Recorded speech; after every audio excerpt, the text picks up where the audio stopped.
Welcome to the Private Lenders Podcast with your host from Hard Money Bankers, Jason Balin and Chris Haddon. This podcast is sponsored by hardmoneymastermind.com. Hey everyone, Chris and Jason here. Thanks for checking out the show. Today we are doing a recap of last week's Inner Circle meeting. It was in Tampa. It was meeting number 5, and we have a bunch of things to discuss. A lot of things come to mind. I did a post about it after I had a few days to digest my thoughts. I first put the post in the online mastermind, hardmoneymastermind.com, and then it got some good feedback, so I also put it in Facebook and LinkedIn, and some initial thoughts. We'll go through a few things about the new members in the group, or maybe 4 or 5, and the rest of the 25 or so had all been there for a few meetings before, and it was really cool to see how people have become good friends, associates, trading deals. Like it's not all about Chris and Jason, which is cool, right? It's not the way it should be. Like it kind of started that way. It started with this podcast, the online mastermind, but then over time it becomes about the team, about the community, right? And that increases with every meeting. And that jumped out to me at first. And then also just watching the progress of the members in the group over the past couple years. Like we have seen a number of lending companies go from 5 to 10 to 15 to 20, like repeatable, predictable. And that, that speaks volumes, doesn't it? Yeah, I mean, that event is so much fun. And I mean, going into it, it's one of those things that like, it's pretty stressful to try to make sure everyone's taken care of. And we put a ton of time and energy. I mean, we're full-time hard money lenders, right? Like that's what we do every single day. And a group like this is super important to us because it's probably the only place, that, top-notch lenders from all over the country, can spend a few days together networking and learning and growing. And in essence, like being fully transparent and seen behind the scenes of what everyone's doing in order to actually help each other. Yes, there's industry conferences like APL and PLA and stuff like that, not taking anything away from that, but those are like conferences and events. Like this is a mastermind group where, different lenders, investors turns into friends, they can see each other twice a year and like, it's all business, right? Like it is two days or so action packed. And that's how it's been. We've surveyed the group multiple times, and that's what they want it to be. They don't want it to be on weekends. They want it to be during the week. They don't want to take time away from their families. They want to be at, a bigger location where they can get easy travel to, and they can get in and they can get out a few days later. And there's no downtime, right? There's dinner that starts that night and let it begin. And then you're grinding for the next 2 days after that, in and out, and you're seeing each other, lots and lots of hours, and it's tiring. And I feel like we put a lot of pressure on ourselves to make sure that we're accommodating every single person. And I was just going through, the survey that we asked people to, fill out. And in essence, the survey is like, what did you like about the event? And what did you not like about the event? And then any other additional comments, and just tell us what it is. Like, you're not going to hurt our feelings. Like we built this event. We built this mastermind group for, some of the best lenders in the country. And, our goal and what we get from fulfillment is helping them do that. And for all the agony, stress in order to get this thing set up, it's worth it. That last night when, everyone's extremely thankful, when during the event and people are doing their brag, ask, share segment, and they're bragging about what they've accomplished. And it's huge because we've seen so many lenders that started in the group at about 5 million and now they're at 15 million or at 20 million. And not only, are they at higher volume, they're doing it more responsibly and they're doing it the right way. They've hired staff, they put systems in place, they put softwares in place, and they're running it as a company. And, the challenges that you have at a $5 million portfolio are very different than what you have at a $20 million portfolio. And, they weren't, it's different people are at different places, and it's great. You were just saying about how they become friends and helping each other out. Well, guess what? The $5 million, if there's a newer person who's at 5 or 10 million, the guy that's at 20 that wasn't at 20 a few years ago can help them, right? we've had deja vu throughout this whole process of like, oh man, I remember when we had to hire, our first controller, or I remember this, or I remember that. Well, now it's not just us, and there's some, and keep in mind, there are some big lenders in that group, bigger than us, that have more money deployed on the streets. But everyone can collaborate, and that's a very good feeling. Yeah, it's a good point that you made about, in addition to seeing these companies grow over the past few years, they have also tightened up on underwriting, because when people first get in the business, they're like, oh yeah, no, I talked to some real estate investor. They asked for 100% financing. That's what I did, because they didn't have a group. They didn't have a community of people to ask like, hey, is this safe? How should I do this?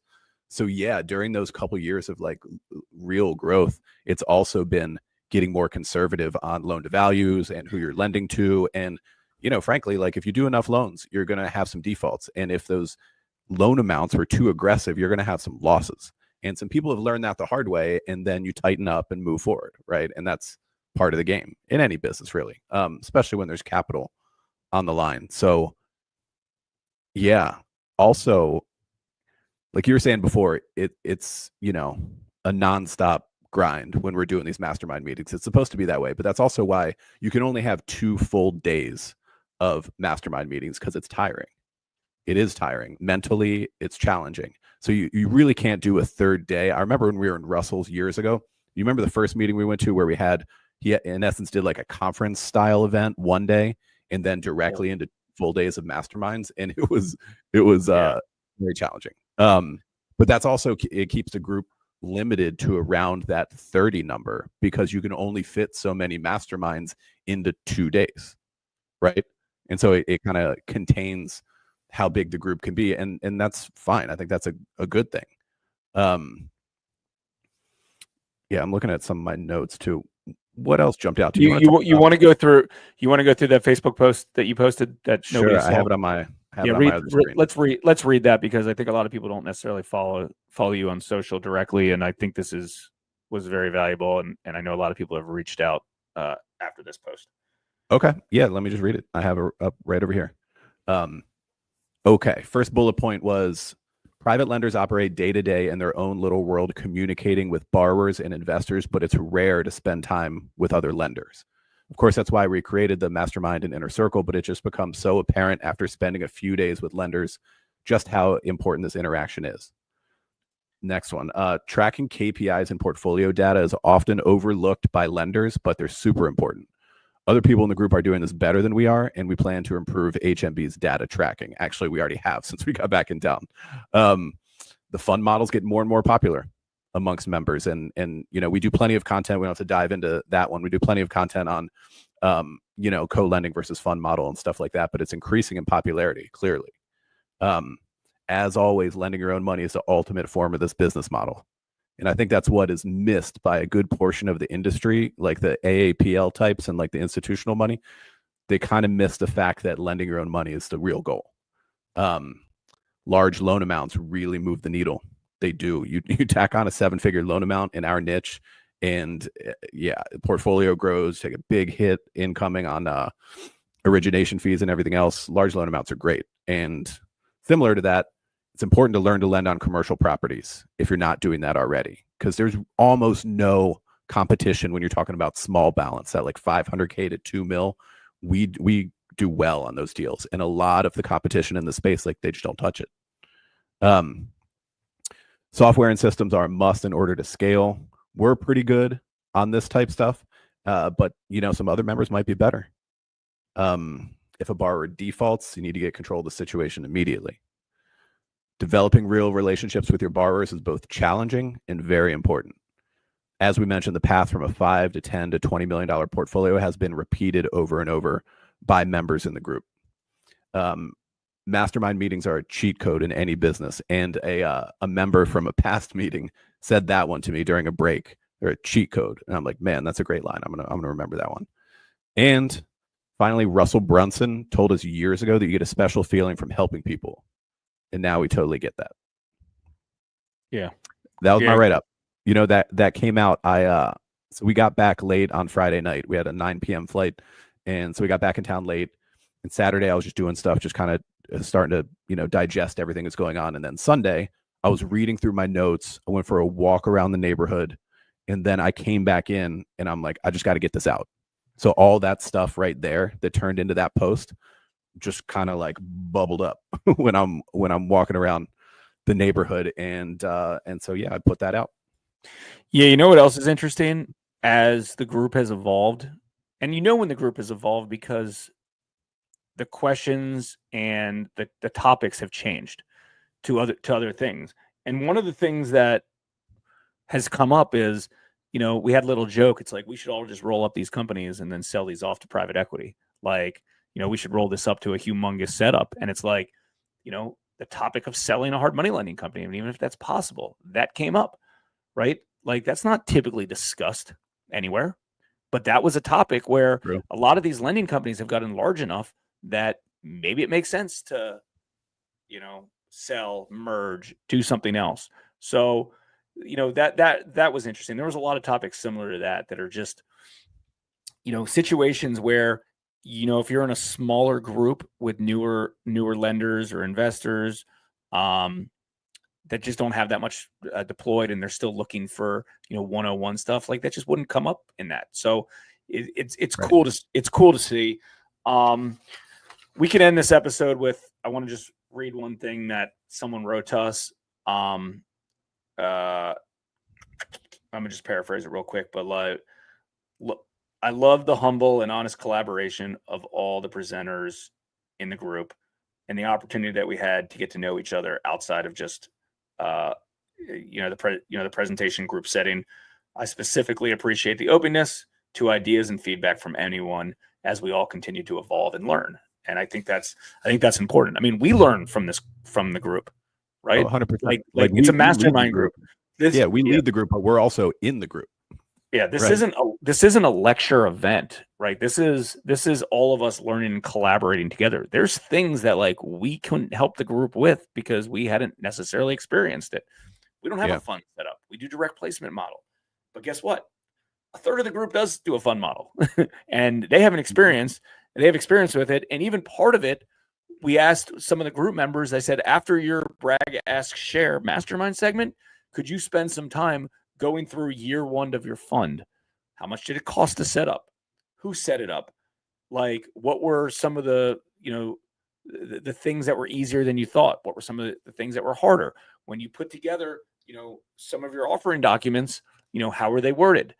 And, because guess what? Some of those people in that group are doing direct placement, but they're at the size now that they think they might want to switch to a fund. And then there's other folks that had a fund that didn't love the setup with the fund, and they went back to direct placement.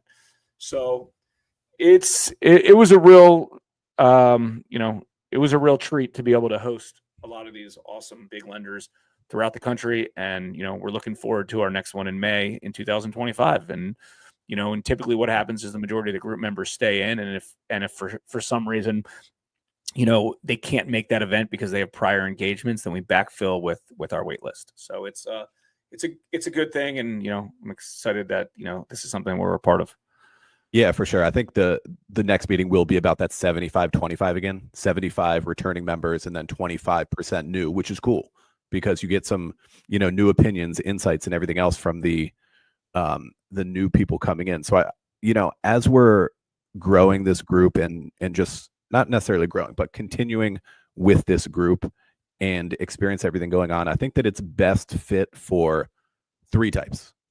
So one, if you're actively lending and you're in that few mil to like sub 10 million range and you really want to grow, raise capital, grow the whole operation, that's one type that really, really benefits from this group. Number two, I would say that people who are lending their own funds and just want to do it safe and smart and to be efficient about it, that's another type that's common in the group that has a lot of success. And then the third type is a bigger, more mature company that's just looking to tighten up their game, add to their game. What kind of marketing can I get in there? What kind of resources? Like stuff like that. Even for a mature company, they're getting a lot of benefit from being in the group. So yeah, super cool stuff. If you're interested, go check out Hard Money Mastermind innercircle.com and look into the next meeting. See you guys here next time on Private Lenders Podcast. We hope you enjoyed this episode of the Private Lenders Podcast. Please note that the opinions stated by all the speakers on this show are only opinions and not intended for legal, financial, or accounting advice. Please make sure to always check with your own legal, accounting, and financial professionals.